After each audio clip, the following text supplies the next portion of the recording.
my protection. Protection from what? Koryuken.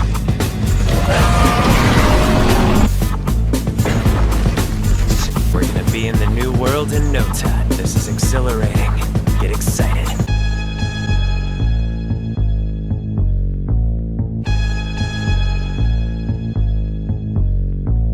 Caleb, Micah, are you ready for the tales of the strange, dark, and mysterious? Sure. I hope so. Well, I mean, Maybe. go ahead. Like, no joke, I was literally watching Mr. Ballin last night. Oh, really? Yeah. Nice. Did you watch this one? No, see, so I first saw him with, like, I knew about him, but we reacted to one. I was like, hey, that's pretty good. Yeah. So every once in a while, like, I'll do it if I have to stay up late, just kind of get Yeah. into, like, the story he's telling. And so I stopped, and I just started at the very beginning, like his oldest videos, and watched it. Oh, yeah. Watched one last night that actually kind of got my blood Freaked pumping a little yourself out bit. a little Oh, yeah, Yeah. yeah. Some, like, John is a, like, Micah didn't know that his name was John B. Allen. Right. And, I just thought, he's balling. yeah. Well, I mean, it's obviously a play on words, too. Oh, it is, yeah. Well, actually, funny enough, me and Drew watched one the other day. You met Drew. You actually did videos with us. And we actually, me and Drew were actually talking just like Mr. Ballin. And it's just like, you figure with a name like that, he'd be like a basketball-related channel or something like that. Right. Ballin', but at what cost? And we were just like, but instead of doing basketball stuff, instead he scares the pants off everybody with his stories. So, the tales of the strange, dark, and mysterious are always something that, Mr. Ballin brings to the table. And today, this one was requested on our Discord. The stunning consequences of 3 small choices that changed everything. Butterfly Effect, Episode 2. So, we're aware of the Butterfly Effect. The smallest little choices that had the greatest effect on history, on... Involve the start of World War I and the assassination of Franz Ferdinand. Archduke Yeah. Franz Ferdinand. Yeah, and it happened by accident because Right. they tried to leave the parade after the bomb exploded, and then lo and behold, dude's just standing there on the side of the street with a gun, and he's just like, oh, hey, that's the man I tried to kill. Bang. And then World War I starts. And then, of course, another Butterfly Effect, Hitler getting kicked out of art college, I would say. Is that one? I mean, people joke about it. Is that really what started all that? No, well, it's what got him into politics. Because after he left art school and basically like gave up on his dream of being an artist and all that, which, by the way, he was a terrible painter. Isn't that what art is, though? Well, not necessarily, because Hitler was good at like landscapes and he was good at buildings, but he was terrible at faces. He couldn't paint faces. And there's actually an awesome bit in the show Justified where this guy curates and actually specifically buys Hitler's paintings. Nope. And he doesn't give a specific reason why in the beginning, but at the end of the episode we find out that he's like, oh yeah, by the way, the reason why is like, do you want to know why? Do you want to see all my collection of Hitler's paintings? And the guys, and Raylan Givens is just like, yeah, sure, why not? And he walks in to this guy's like office, and the back room in his office, and in there's nothing but a bunch of jars, and he's just like, huh? And he's just like, inside of those jars are the remains of all of Hitler's paintings. I find every single painting that Hitler ever made, and I burn them. Oh. Because my father was obsessed with finding all of Hitler's paintings. And it cost me a lot in my childhood. And also, I just generally don't like Hitler. So, I make it my mission to find all of his shitty paintings, authenticate them, and then burn them. Okay. And I'm like, job done? Not how I was expecting that to go. I was Oh, expecting no. like, Oh, you were expecting something horrible. Feel I like did I too had- when I saw the episode. I was like, oh boy. BT Dubs, I have this 88 tattoo on my chest. Like, Oh, yeah.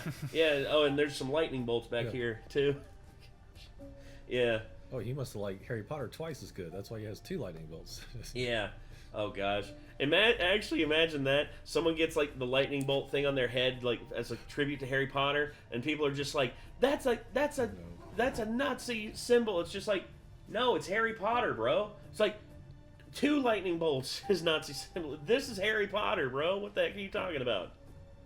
And then of course Lemmy from Motorhead, he was obsessed with like the German like helmets that they had and like their fits and all that. and their outfits and all that. And he basically he designed a lot of his wardrobe on stuff like that. And he's like, oh, I think it's fucking cool. I mean, they may have been busters, but at least they dress nice. And the Nazis were sharp dressers. Yes, they were. But and here's the thing about it. People tried to say Lemmy was a racist, Lemmy was terrible, Lemmy was all these things. He had a black girlfriend like most of his life.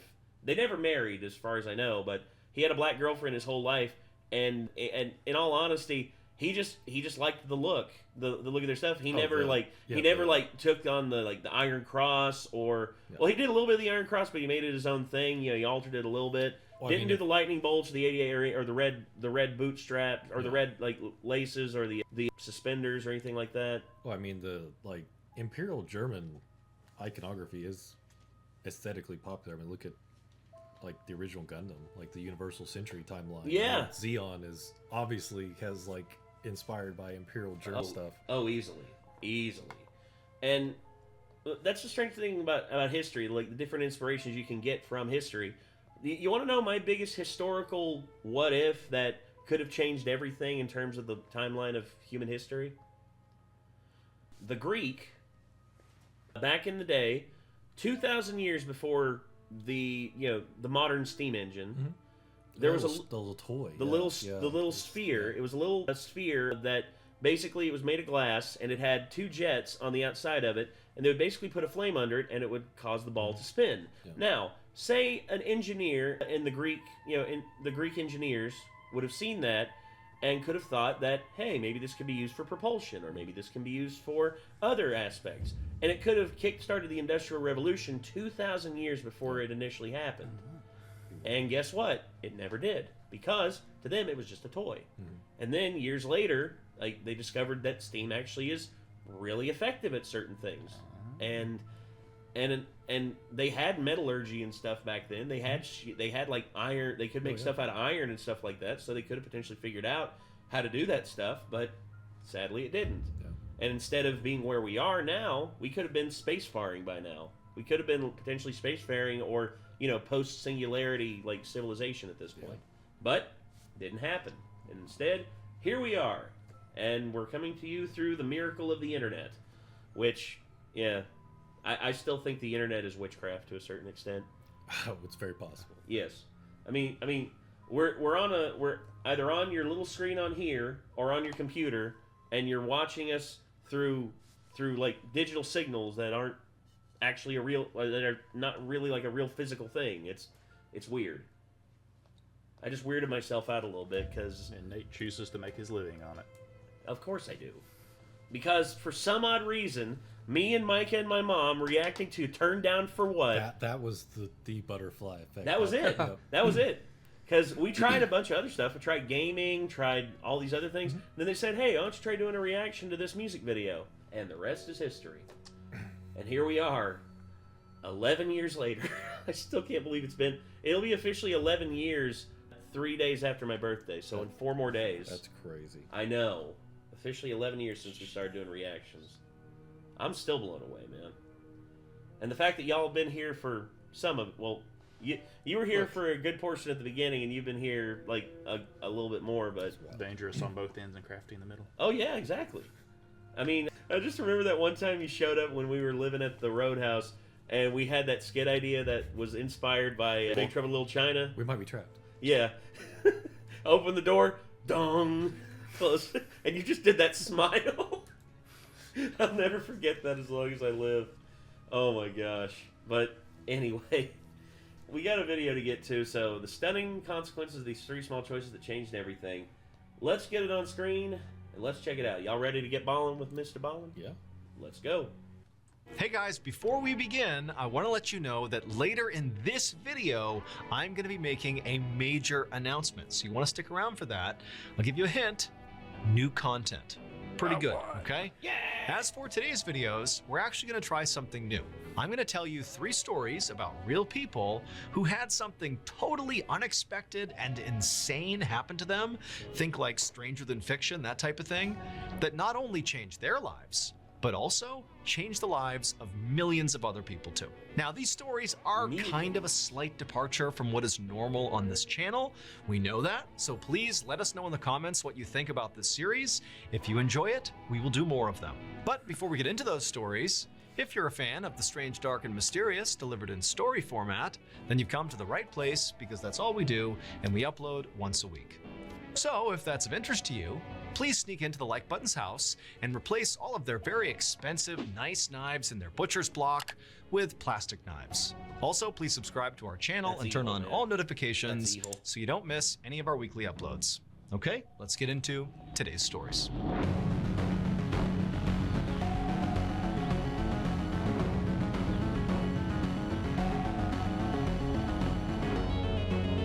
I actually imagine Stranger Things whenever I hear this theme by itself outside of Mr. Ballin.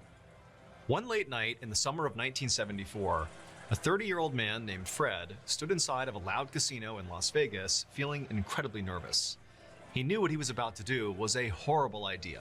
In fact, he didn't even know if he had the guts to try it. Fred grabbed a huge wad of cash out of his pocket, and as he looked at it, he thought about the reason he was here. So Fred had actually flown to Las Vegas on a whim after a bad meeting with a group of investors. So Fred had founded this small company 3 years earlier, and he really needed a loan from these investors, but they had said no. Fred had actually already lost over $13 million to this point, and so the investors said, look, like, your track record is not good enough. We're not giving you any more money. And this was a huge problem for Fred, because right now, in all of his company accounts, he had a total of $5,000.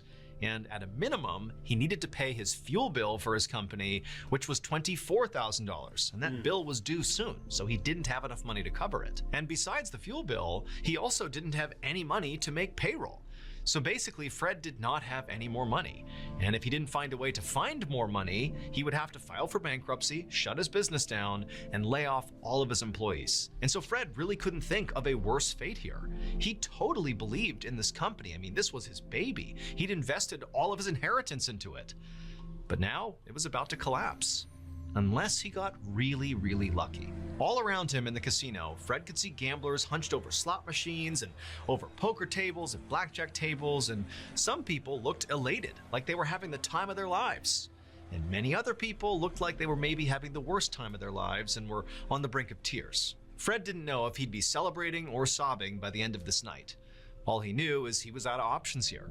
He could either do nothing and just kind of accept his fate, that his business was doomed and would have to be shut down, or he could do what he was doing tonight, which was to basically take what little cash he had and put it on a game of chance, basically gamble the money he had in hopes of winning enough money to keep his business going a little bit longer. And so after taking a calming breath, Fred began walking over to a blackjack table because someone had told him that of all the games you could play in a Las Vegas casino, the game with the best odds was blackjack. Not necessarily, because dealers, they've actually busted multiple dealers at casinos cheating because of they basically do like bottom decking. They basically like stack the bottom of the deck, and because they're so fast, they make it look like they're pulling from the top, but instead they're pulling from the bottom, and they load up their hand with like kings, aces. They're always guaranteed like a 20 or higher. Cool. Especially if you're on a winning streak and they want to cool you down, they'll start bottom dealing themselves. And there was actually one guy who busted a dealer doing that, and the casino kicked the guy gambling out and kept the dealer because the house always wins. That's literally a rule in casinos. It's an unwritten rule, but it's enforced. And especially back in the 70s when the mafia ruled the Las Vegas Strip. Ooh boy. I mean, especially you don't want to be caught cheating, because if you're caught cheating, then they're basically going to break your hand with a hammer, and also threaten to cut your hand off. Gosh, you ever seen the movie Casino? Pretty wild. Yeah, there's a guy that's caught cheating, and they literally smash his hand with a ball peen hammer. Yeah. And you know what the crazy thing is? They did 2 shots of it. They had one, it was like an animatronic hand that was made from like the Stan Winston shop. And they hit it like 3 times and had blood spurt like coming out the top of it, and you could see his fingers still moving. And then there was another shot they did where they had the end of the ball peen hammer that was like made out of foam. They put red, like dark red paint on, or dark red like blood on it, and then like hit his hand to like make it look like it, and they just cut the shots in between. It looked gnarly, man. Yeah, it's Robert De Niro, Joe Pesci, and well, again, Joe Pesci plays a psychopath in a mob movie. Go figure. Fred chose a table with an open seat. He exchanged all his cash for chips while he prayed that he was making the right choice here. And then Fred began to play. For the first few hands, Fred was pretty cautious, only placing small bets. But he won all those small bets, and it kind of emboldened him. And so he began placing larger bets, and he began winning those bets too. And in fact, it got to the point where he was winning so consistently that a crowd of strangers had formed behind the table just to watch Fred. But Fred wasn't even aware of the crowd behind him. He was so focused on every single hand. I mean, for him, this was like his life he was gambling with. And eventually, he got to a place where he had like a mountain of chips in front of him, and he was gambling huge sums of it all at once. And then eventually, when he had this big mountain of chips in front of him, Fred decided this was it. He was going to double down and go all in. And so he puts all these chips out and he waits, and eventually the dealer flips over their cards, and as soon as they did, the crowd around Fred, who we hadn't even noticed to this point, erupted in cheers because Fred had just won. And when the dealer pushed all the chips back over to him and he got to count how much money he had, he realized he had started with $5,000 but now had $27,000. He had gambled and won. $27,000 was just enough to pay that fuel bill and keep his company running a little bit longer. So basically exactly what Fred had hoped for had happened. And then during this extra time that Fred had basically won himself, he was able to secure $11 million in investor funding, which was enough money to finally scale up this small business into the behemoth that we know it as today. Fred went from being a guy betting his last chips at a casino to now being a multi-billionaire. Fred's full name is Fred Smith, and that little company that he scaled up on a gamble was FedEx. Wow. Wild. Tell me about it. That's nuts. That's crazy. I have a major announcement. Ballin Studios, the home of the strange, dark, and mysterious, today has launched another brand new show. It's called Late Nights with Nexpo. It is totally free. It's a podcast, and it's hosted by none other than Nexpo, who you might already know from YouTube, who's been around for many years. He's got millions of subscribers on YouTube. Yeah. He's got this incredible immersive storytelling style. That rabbit So if you're a hole fan of the video, I know that video. Oh, that story trips me out, dude. And the fact that this guy's still walking around free, it's nutty. Also, there was another one that we watched called about Mr. Swirl. There was this guy kept posting about like his like pedophilia stuff, and he went under the pseudonym of Mr. Swirl. Unfortunately, he didn't realize that the swirl thing that he was using on his profile picture could actually be reversed. So the FBI reversed the swirl, and yeah, basically he got caught, and he went to prison for 3 years. He got released, but I heard here recently that he actually died. So yeah, nothing of value was lost. Good riddance. On YouTube.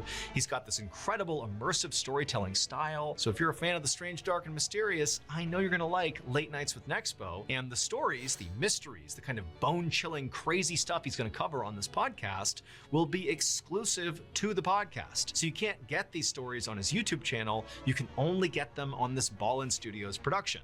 Okay, so it's called Late Nights with Nexpo. It comes out every Wednesday, and at the end of today's YouTube video, we're gonna play you a sneak peek of the first episode. But beyond that, after this YouTube video is over, you can just look up Late Nights with Nexpo on any podcast platform, and you can listen today to the first 2 episodes, because they're live right now. So again, if you are a fan of the content you already get on this YouTube channel, The Strange, Dark, and Mysterious, you're gonna love Late Nights with Nexpo. It's a free show out of Ballin Studios every Wednesday. Enjoy. Okay. Oh. Ha! Damn. I can't believe I'm on here for my stream last night. I did a drunken rant about how government functions only seek to waste your money and keep people divided. And everyone in chat was just like, preach! Yeah. I'm like, damn. Thank y'all. One evening in the late 1980s, a man in his 20s named Norm walked into a house party in the Hollywood Hills, which is a very exclusive and pricey neighborhood in Los Angeles, California. In this house, which was filled with people, there were all these actors and entertainers and Hollywood-type people, and Norm, who was this kind of scruffy guy with long stringy hair and who had no experience in the entertainment industry, knew he did not fit in here at all. In fact, Norm never would have been at a party like this if not for what had happened to him just a few hours earlier. So that afternoon, Norm had gotten into a fight with his boss at the motorcycle shop where he worked. Now, Norm and his boss never got along, but they managed to coexist for the most part, except today, this small argument had turned into a huge argument that turned into Norm getting fired. And so after getting fired, Norm left the shop and just began aimlessly walking around Los Angeles until he wound up running into one of his friends. And over the course of this conversation where Norm's like, yeah, I got fired, not doing too good, the friend was like, oh, well, tonight there's gonna be this big party up in the Hollywood Hills. Why don't you come along? And Norm, who was feeling admittedly pretty down after being fired, decided, you know what the heck? I'll go to this party because maybe that will boost my spirits. And so now here he was. And so Norm went and found his friend in the house party, and for a little while, the party was pretty great. I mean, Norm felt kind of uncomfortable, didn't really know anybody. It was kind of awkward, but it was fine. Him and his friend were drinking and chatting, and his friend was introducing him to some people, and it was all good. Except Norm just couldn't shake the anger he felt about getting fired. Not only at the fact that he was now unemployed, which was a huge problem, but he also just felt mad at his boss. Like, how dare his boss do this to him? And so to cope with this, Norm just began drinking really heavily, like way more than anybody else at this party.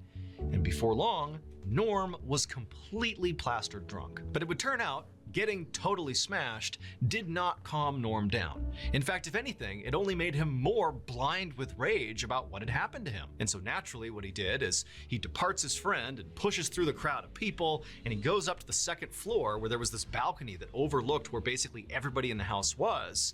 And Norm, who's slurring his speech and he's totally a mess, he screams out to the crowd of these people that he doesn't even know, these Hollywood people, basically screams at them to stop what they're doing and listen to him. And everyone did. They turned around and looked up at this guy like, what's going on here? And Norm just begins delivering this totally angry rant that kind of didn't even make any sense. I mean, he's drunk, but he's basically ranting about how mad he is and this horrible injustice that's been done to him, and just on and on. He's just pouring out all of his emotions, and everybody's just kind of looking at him like, what is going on here? It was like a train wreck, They couldn't look away. Eventually, Norman finished up his big, rambling, humiliating speech, and he stepped away from the railing, and everybody down below who, had been wrapped to this point, but now was kind of like, whatever. They went back to the party, and Norm just stood up there kind of taking in the scene, and suddenly he felt a tap on his shoulder. And he turned around and he saw there was this person he didn't recognize, and this person says to Norm, hey, have you ever considered acting in a play? It would turn out that person was a Hollywood producer, and they were putting on a play in LA. And they really liked Norm's look, the whole kind of scruffy vibe, but even more as they watched him deliver that totally angry, drunken rant that he managed to get all these people to listen to, that it was obvious he had natural charisma and he could command an audience even when the audience had no idea what he was talking about. And so ultimately, this producer literally offered Norm an acting job, and Norm, who really didn't have aspirations to be an actor, but now needed a job because he had just been fired that day, he's unemployed, he agreed. He said, okay, I'll act in your play. And so Norman would act in this play, and he would do such a good job, despite the fact that he totally was not an actor. He literally was a drunk guy at a party who randomly got recognized by some producer. But regardless, he acts in this play, and he is such a natural and does such a good job that he gets noticed by other Hollywood producers and casting directors. And before long, he lands his starring role in the mega hit TV show, The Walking Dead. Norman frickin' Reedus. Norm's full name is Norman Reedus. Hell yeah. That's wild. That's pretty cool. I was like, Norm. I was like, Norm have I heard of McDonald? this person? Like, Norm McDonald. The only one I could think of was Norman McDonald or Norman Reedus. I thought of Norman Reedus, but that didn't make any sense to me. And then lo and behold, it was Norman Reedus. Right? It's like, what? No, he would work at a bike shop. Yeah, of course. He loves bikes. Could you imagine being his old boss and like, crap, like that's that guy I couldn't stand, and I fired him, and now he's He's literally all over the TV. Yeah. And now he does that ride along thing, and where he rode with Dave Chappelle and all that, which I thought that was really cool. One man's trash is another man's treasure. One evening in the late winter of 1973, a 23-year-old mother named Tabby put her 8-month-old son and 2-year-old daughter down for their naps inside of their double-wide trailer, which was parked in a small town in New England. Once her kids fell asleep, Tabby looked over at the clock. She was waiting for her husband to get home from his job as a high school teacher, and he was running late. Tabby wondered, what could be holding up her husband, and she certainly hoped he was okay, but she couldn't just call the high school to ask how he was doing because they didn't own a landline phone. They literally didn't have enough money to afford a landline phone in their trailer. In fact, they basically only had enough money to barely make ends meet. So Tabby and her husband actually had dreams of becoming professional writers. But they had found over the past few years that breaking into writing at this time in America was nearly impossible. They had gotten a few stories published here and there, but, for the most part, the only thing their writing had gotten them was a whole bunch of rejection. And so as a result of this, both of them had taken day jobs to basically supplement the income that was not being generated from writing. Tabby was home with the kids, and then in the evening would work some shifts at a Dunkin' Donuts. And then her husband, in addition to being a teacher, also worked at a laundromat. But even with their 3 jobs combined, they barely made any money. Now, Tabby still held on to hope that, maybe one day she could break in and be a professional writer and have that be her primary income.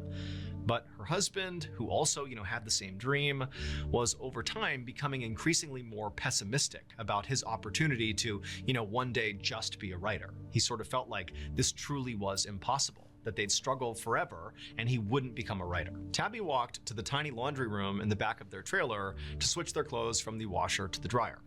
So this room, the laundry room, actually doubled as her husband's office. And as soon as she walked back there, she saw his desk was a total mess. All around his typewriter, which sat right in the middle of the table, were all these empty beer cans and food wrappers and rejection letters from various magazines and publications. And the trash can next to the table on the ground was overflowing with crumpled up pieces of paper. Feeling very annoyed by this mess, Tabby reached down to tie up the trash bag to take it outside, but as she went to do that, she happened to glance at one of these crumpled up pieces of paper in the trash, and she skimmed a couple of sentences that were written on it, that were typed on this paper. And as soon as she did, she stopped because there was something really interesting about this writing. Now, she knew her husband had written whatever was on this page, but generally speaking, her husband always shared with her anything he had written, and she would read everything. And there was something about this text that she knew she had not read it before. Like, this was different. Clearly he wrote it, but she had not seen this before, and so she was curious. So she pulled the paper out of the trash can and smoothed it off, then actually began reading what turned out to be this failed manuscript that her husband had thrown away, and she couldn't believe how good it was. And so it dawned on Tabby that clearly her husband had been working on this in secret, which made her wonder, like, one, why are you doing that? Why are you hiding this particular thing from me when you let me read everything else?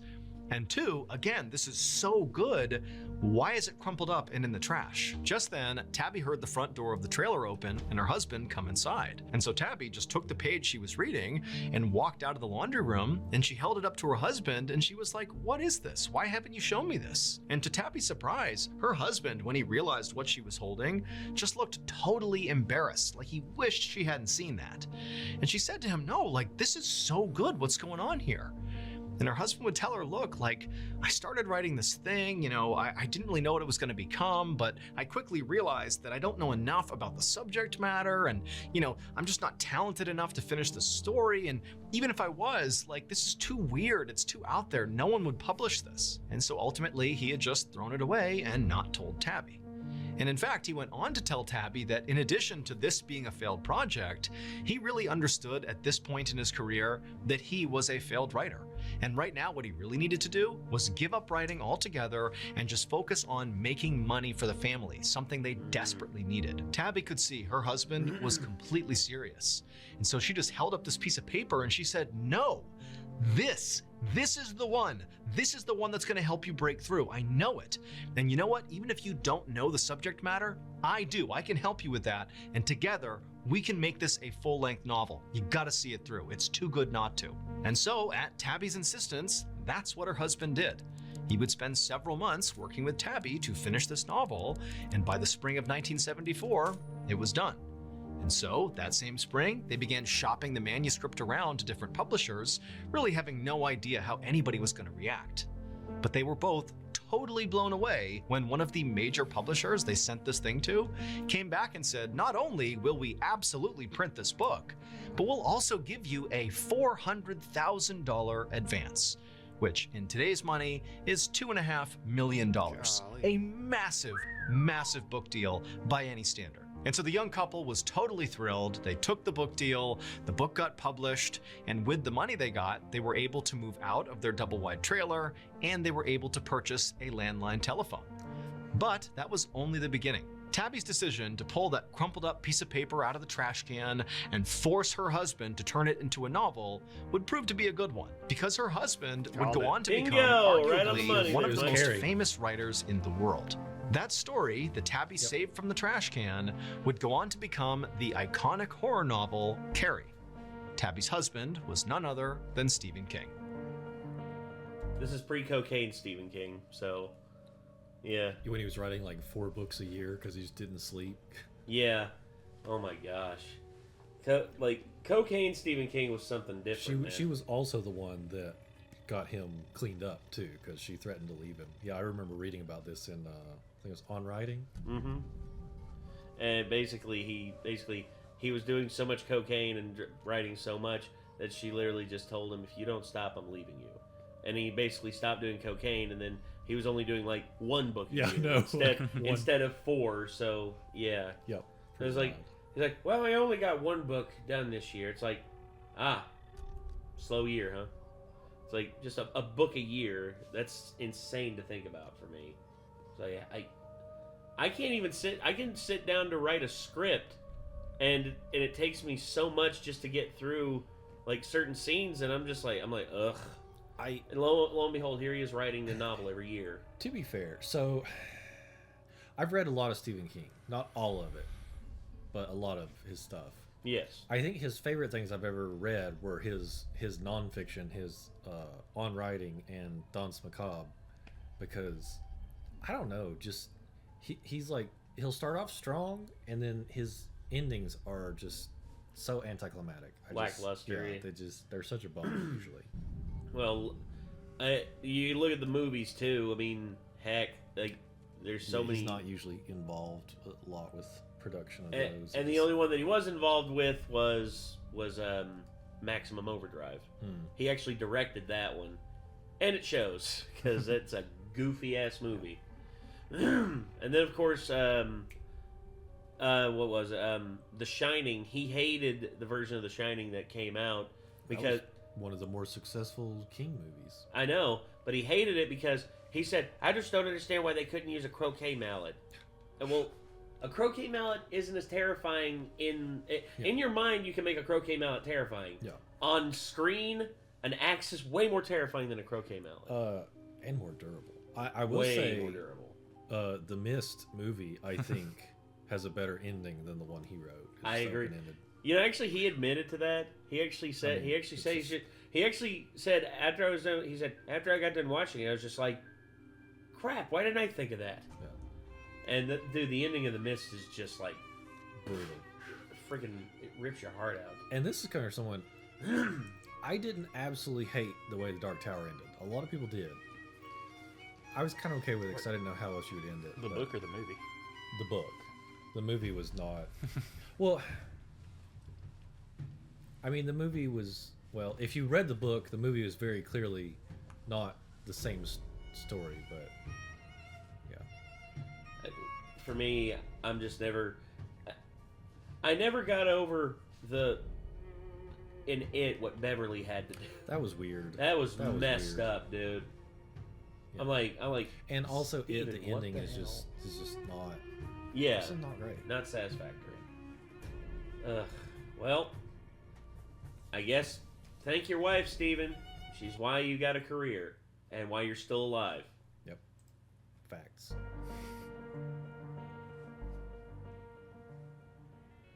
And now, from Ballin Studios, here is a clip from our brand new show, Late Nights with Nexpo.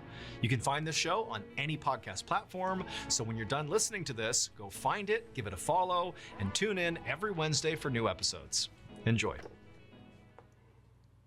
Siberia, August 1993. The river is freezing cold. Snow melts from the Kamar Daban mountain range, which looms overhead. Your kayak cuts through the water. You take in the fresh mountain air and the rugged landscape. It's a long overdue escape from the city. Out here, the only signs of civilization are power lines running over the mountains, which are easy enough to ignore. But out of nowhere, something catches your eye, and the peaceful atmosphere dissolves. There's someone standing on the far shore of the river, framed starkly against the trees. It's a teenage girl. She's waving her arms frantically, screaming for you to stop. From this distance, you can't quite make it out, but it looks almost like her jacket is stained with blood. You don't hesitate. You dive into the frigid water and swim to shore. And when you reach the girl, she collapses into your arms. She's delirious, inconsolable. You can barely make out half of what she's saying through her sobs. She says she's scared, that she's all alone. You wonder why this girl's out in the wild by herself. But what she says next answers your question. It makes your blood run as cold as the river. Everyone else is dead. Damn. Why would you jump out of your kayak? That's what I was gonna say. Yeah. Why just not paddle like there. kayak to shore? That way you don't lose your kayak. Also, I'm sorry, kayaks are faster than people swimming. Like, it's, Yeah. Makes no sense. It's the only drawback.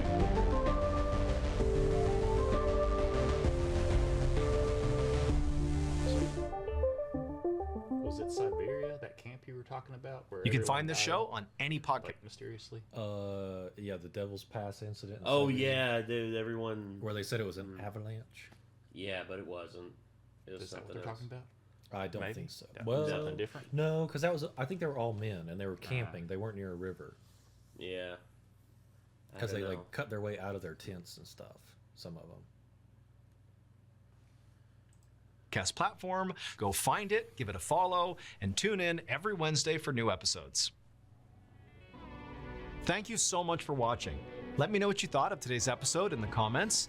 And remember, we have hundreds of videos for you to binge right now. But if you're looking for a recommendation from me of that one video that's worth your time, well, it's this one right here. So give it a watch. All right, until next time, see ya. There we are. So yeah, Stephen King, Norman Reedus, and Fred Smith. Wild.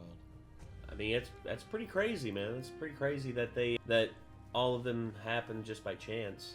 The FedEx one is crazy, just because it's like, Oh yeah, I mean, gambling. I mean, that's who that doesn't. literally gambling with his future, and Yeah. when he gambled, he became a billionaire. That's crazy to me. Like, unbelievable. And then Norman Reedus, I mean, all he did was just get drunk and just started like yammering about his boss. But I mean, like, ultimately, that's just networking. Like, that does happen.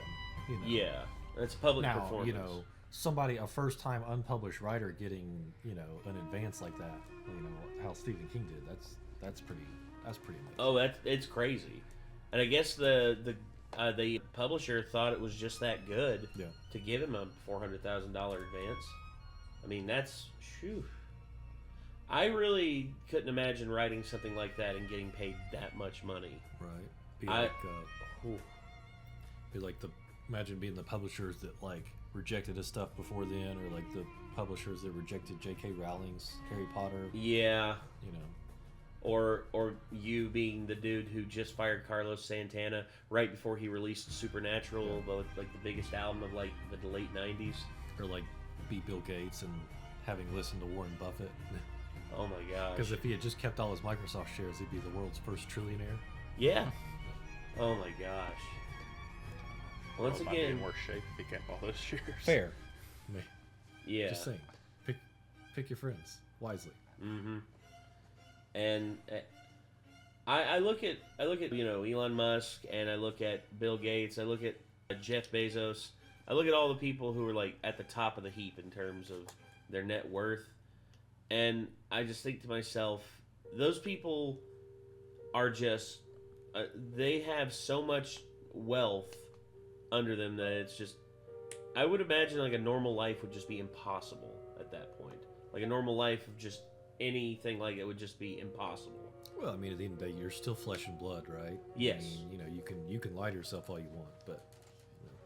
Well, yeah. I mean, overall, I'm just saying, we like the place where we're at versus where they're at is like a different world in terms of just the ease of financial burden, because we all still have to pay our bills and all that, and like there's always a worry in the back of my mind. It's like, am I going to be able to pay the power bill? Am I going to be able to pay the car payment? Am I going to be able to do it? And whereas them, they're just like, there's like no worries. And imagine sort of like hitting the lottery. It's like if you hit the lottery, then yeah, you basically you're good for the rest of your life, no matter, unless you're stupid with your money. Which, I don't know. A lot of people are. A lot of people get ruined when they win the lottery. Yeah, I remember that one guy. He won in Texas. He won like $250 million after the lottery tax and all that.